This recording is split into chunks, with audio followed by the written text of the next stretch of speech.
this is someone new and I was trying to have sex with her, would I be speaking to her this way? Would I react this way?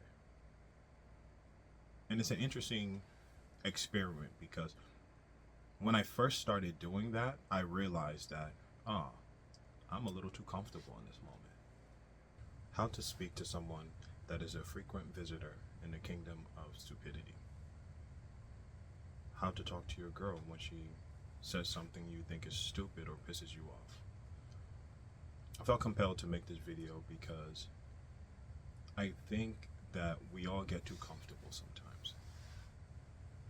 You know, you can speak to your boss. Your whole career, you speak to your boss with respect. You know, you speak to strangers generally with respect. And the people in our lives, we get a little too comfortable in certain moments.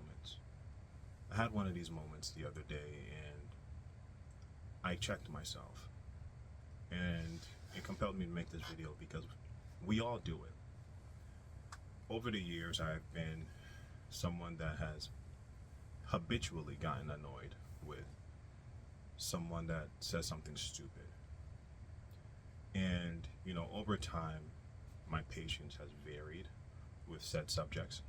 But as a net whole, and I usually don't like things that are dumb, or that I think are dumb. And I think a lot of men can resonate with this. Now, I haven't always responded the best way that I would have liked, but I want to tell you and teach you the best ways that I learned works the best, and I've gotten the most success out of. You know, sometimes when you're in a relationship, you get comfortable. And with that comfort, you begin to start developing practices that are a little contradictory to what you are working on. I think it's very important to learn when you're creating a safe space for a woman to always be conscious of your communication. I think this is beneficial for you and also extremely beneficial for her. Now, if you are consciously aware of the way that you're going to communicate, you're going to hold yourself to a specific standard. So, say for example, you're speaking to your shorty, you're speaking to your significant other, and they're saying something that you think is dumb. Generally, you may respond in a attitude of disinterest, even if you're not trying to have an attitude. Maybe your tonality may change. And one thing that you need to be cautious of is the outcome. So, scenario A, the person tells you whatever, they start talking about their day. They do an action in their day that you don't approve of, but maybe they have a lot of interest and enthusiasm about it. And you immediately begin to correct them on what they're doing wrong. You immediately begin to tell them in a specific demeanor, hey, that's not the smartest thing. Now, your body language is a little differently, and also your tonality. Now, she's taking it. And then, scenario B. You're conscious of what it is that you're saying, and you're doing the exact same thing as in scenario A, but you catch yourself. Instead of leaving it at correcting that, you begin to take interest in, hey, what can I say in this moment to validate any action that this person did, and also show support, show interest, or get a more favorable outcome. This is something that I practice continually.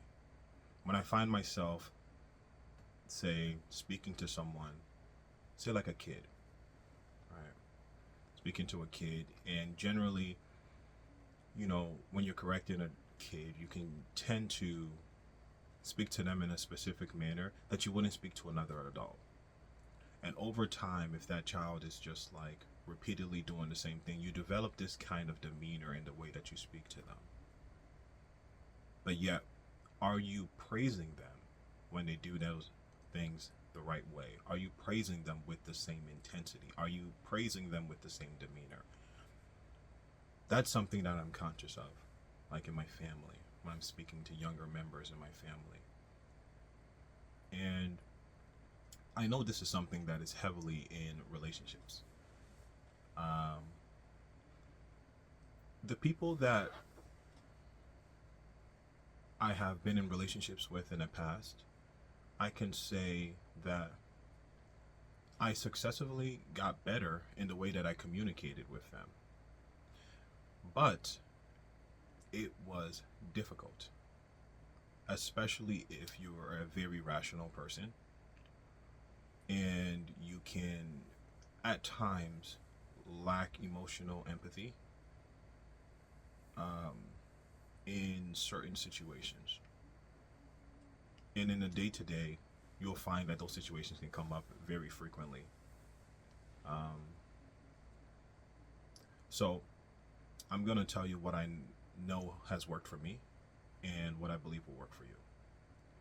So, one thing I began to do was to start saying, "Tell me more." Once I started doing this, I realized that it allows me, one, to be able to give them time to be able to say something from a different perspective. It allows them to be able to elaborate on whatever it is that they got going on. And it also gives me the opportunity to evaluate the way that I'm feeling in that moment.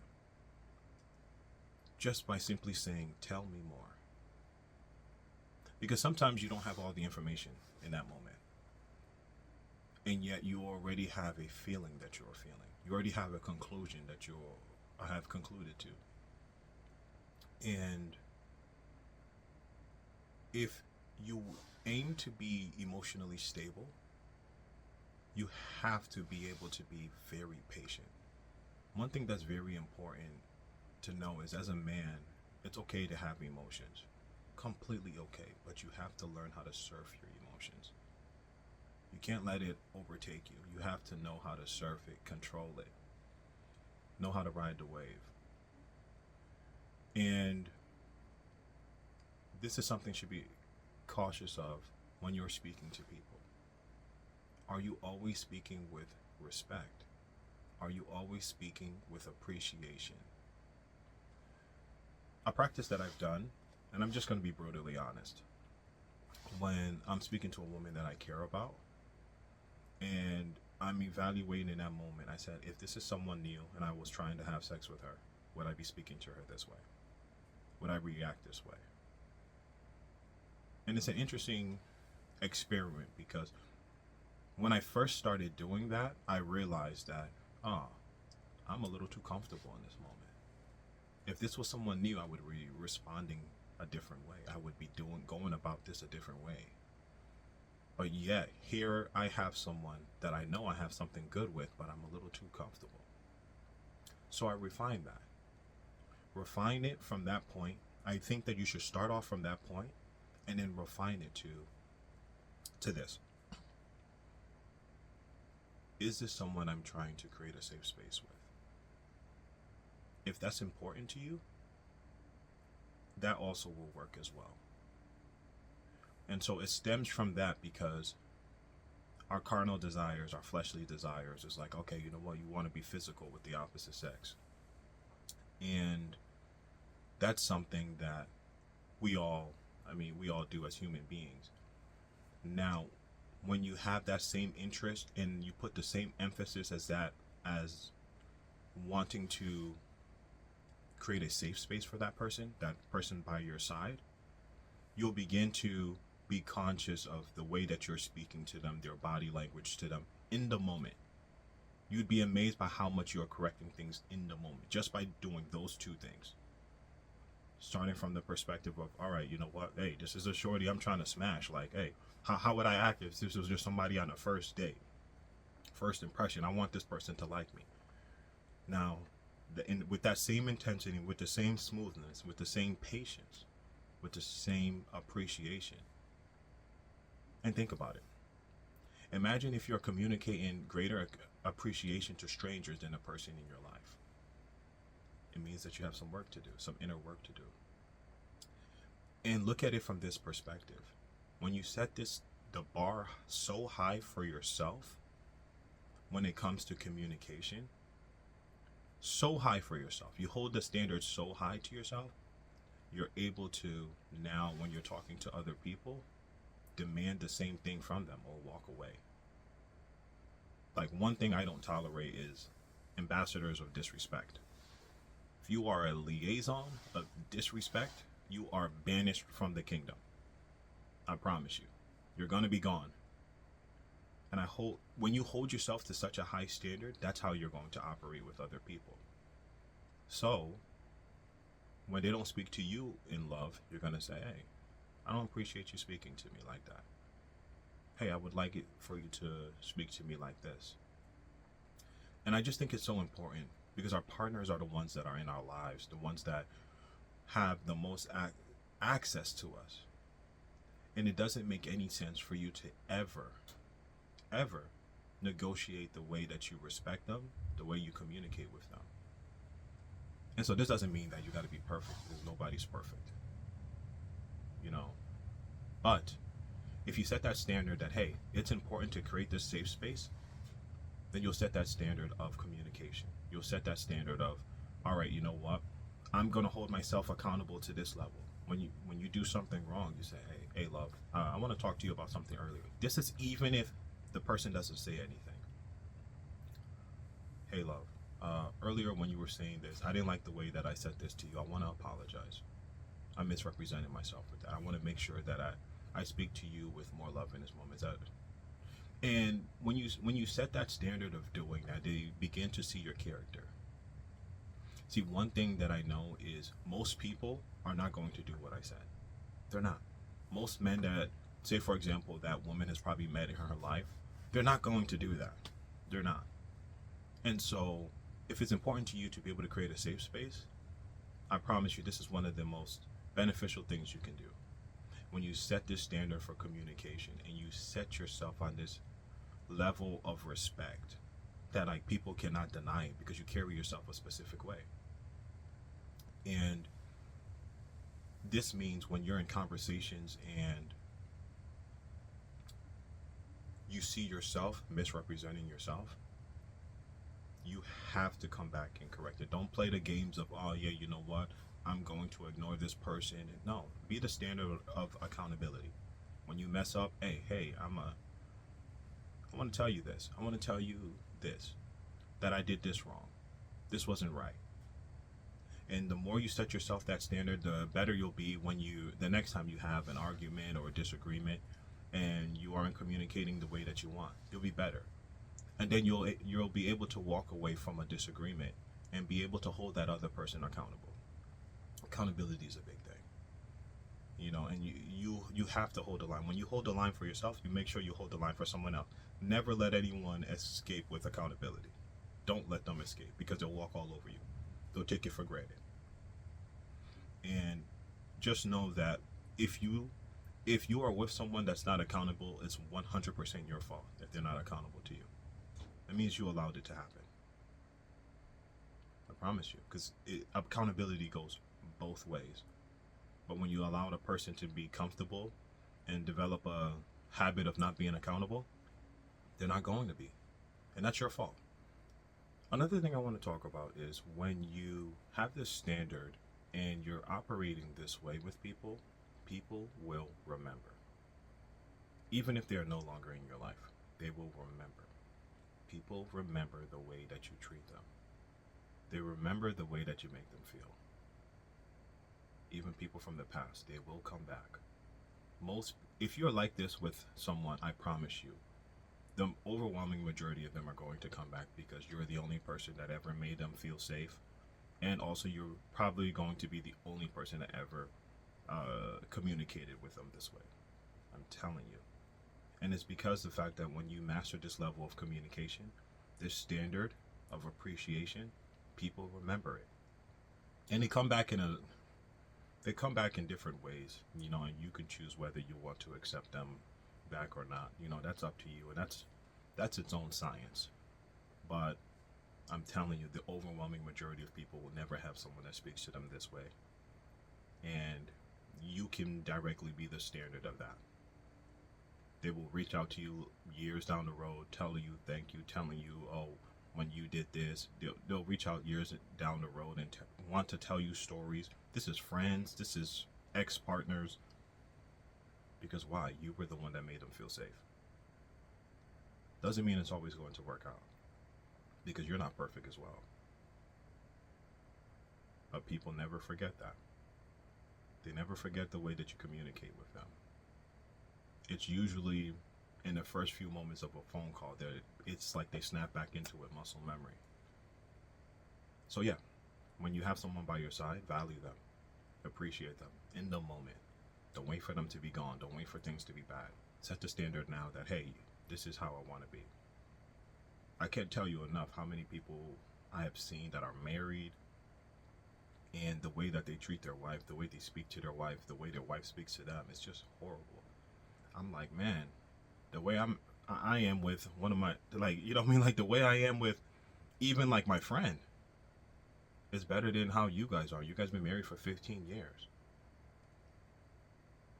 And I can't tell you enough how many times I've been in rooms sitting with a shorty, and I'm around other married people, and I'm just looking at their communication and the way that they are with each other, and it's just like, what are you guys doing? What are you doing? At that point, what are you doing? Yesterday I was speaking to one of my close friends. Like, so many people say they're married and they're staying together because of the kids. That's the dumbest thing in the world. So dumb. It means you guys don't respect each other. There's no way you can tell me that you're staying with someone for the kids and you're being the best person you can be to that person. How about stay together for each other so that you guys could even be better parents to the kids? Better significant others to each other. Instead of taking that easy way out and using the kids as a scapegoat, because that's what people do. Instead of actually fixing their problems.